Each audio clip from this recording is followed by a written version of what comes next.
उस समय सरदार वल्लभ भाई पटेल भारत के उप प्रधानमंत्री के पद पर आसीन थे। उन्होंने उस समय पाकिस्तान को बसाने के लिए 550 करोड़ रुपए बंटवारे के समय दिए थे। पाकिस्तान की ओर से मुद्दा कश्मीर को लेकर गरमाया हुआ था।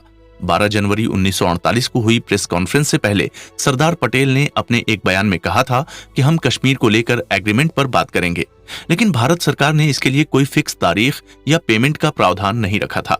मैं बात खुले शब्दों में कहना चाहूंगा कि जब तक कश्मीर मसले का हल नहीं होगा, हम बाकी भुगतान नहीं करेंगे, क्योंकि सरदार वल्लभ भाई पटेल जानते थे कि बकाया राशि रोके जाने के बिना पाकिस्तान भारत और कश्मीर मुद्दे का हल नहीं निकालेगा। आग बुझाने के दो ही तरीके हैं, या तो उस पर पानी डाला जाए या उसे ईंधन न दिया जाए। भारतीय सेना कश्मीर मुद्दे पर लड़ने के लिए सक्षम थी, वही भारत सरकार पैसा रोककर ईंधन रोकने वाला काम कर दिया था। ये दंगों को रोकने का और शांति फैलाने का सबसे आसान तरीका था। लाल बहादुर शास्त्री जी जब प्रधानमंत्री थे, उन्होंने उस समय भारतीय सेना को लाहौर तक कूच करने का आदेश दिए जाने का मन बना लिया था। उस समय गांधी जी दिल्ली में थे, जो भारत सरकार की आर्थिक और व्यापारिक नीतियों पर चर्चा कर रहे थे। उन्हें जब इस बात का पता चला तो उन्होंने सरकार के इस निर्णय पर सहमति नहीं जताई और इस पर रोक लगा दी गई। गांधी जी ने सरकार को अहिंसा का पाठ पढ़ाया और गांधी जी ने उस समय भारत सरकार को भूख हड़ताल की धमकी देते हुए दबाव बनाया और कहा कि पाकिस्तान को भुगतान कर दिया जाए। आखिरकार 12 जनवरी 1948 को सरकार को अपना निर्णय वापस लेना पड़ा, लेकिन आप अहिंसा के पुजारी बनकर किसी तरह के अन्याय का साथ देकर समाज पर दबाव नहीं बना सकते।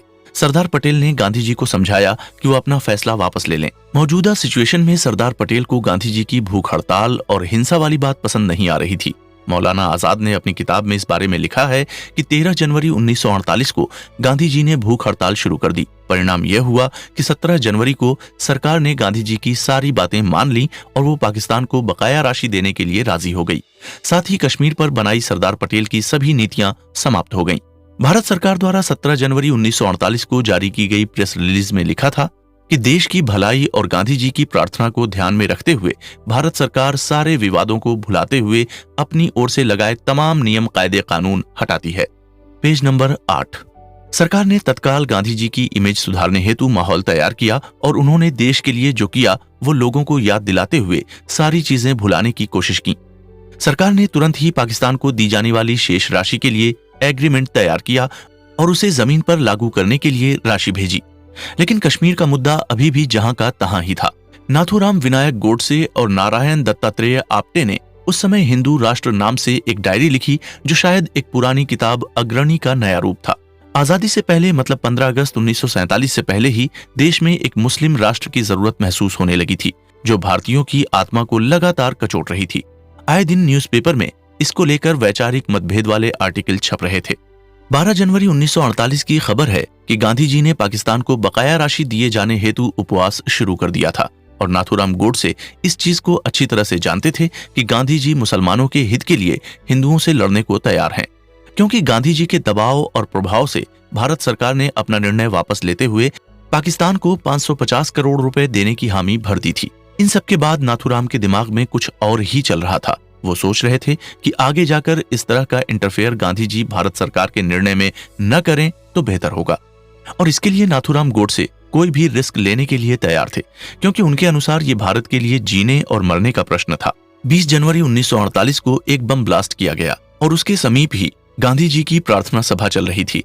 मदन लाल पहवा उस समय वहां मौजूद थे, जो बंटवारे के समय एक प्रमुख गवाह भी थे। पुलिस को जानकारी मिली कि षड्यंत्र में मदन लाल भी शामिल थे। हालांकि मदन लाल का षड्यंत्र कामयाब नहीं हो सका, लेकिन गवर्नमेंट ने एहतियातन सिक्योरिटी बढ़ा दी थी। पुलिस के एक्टिव नेटवर्क की तरह पूरे भारत में कई लोगों को गिरफ्तार किया गया और ये सिलसिला अगले 10 दिन तक जारी रहा। आखिरकार 30 जनवरी 1948 को ठीक 5 बजे जब गांधी जी अपनी प्रार्थना सभा के ग्राउंड के चक्कर काटकर लौट रहे थे, तभी बिरला हाउस में नाथूराम विनायक गोडसे ने लगातार 3 गोलियां चलाते हुए गांधी जी के सीने को छलनी कर दिया। उनके सीने से बहता हुआ लहू सीधे जमीन पर आ गिरा। 20 मिनट तक इसी हालत में छटपटाते रहे और अंतिम सांसें गिन रहे थे। गोली चलाने के ठीक बाद नाथूराम गोडसे ने अपनी बंदूक जमीन पर रखी और खुद ही पुलिस को कॉल किया। उन्होंने पुलिस के सामने आत्मसमर्पण कर दिया। नाथूराम शुरू से सब कुछ जानते थे और उन्होंने सब कुछ जानबूझकर किया था। उन्होंने पुलिस के सामने अपना जुर्म कबूल कर लिया। लेखक के अनुसार उस समय नाथूराम गोडसे के सिर पर पागलपन, कट्टरवाद और आक्रोश सवार था, इसलिए उन्होंने इस घटना के तुरंत बाद आत्मसमर्पण तक का प्लान बना लिया था।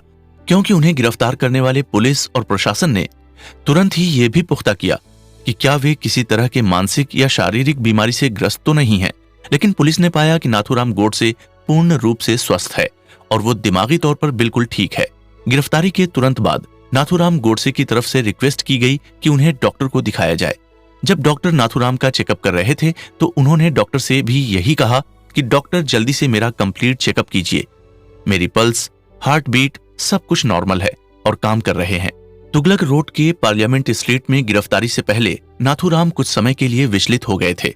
लोग उन्हें देखने के लिए भीड़ जमा कर रहे थे। नाथूराम जेल के अंदर आगे पीछे चलते हुए कभी सलाखों के पास आ रहा था तो कभी दीवार के पास जा रहा था।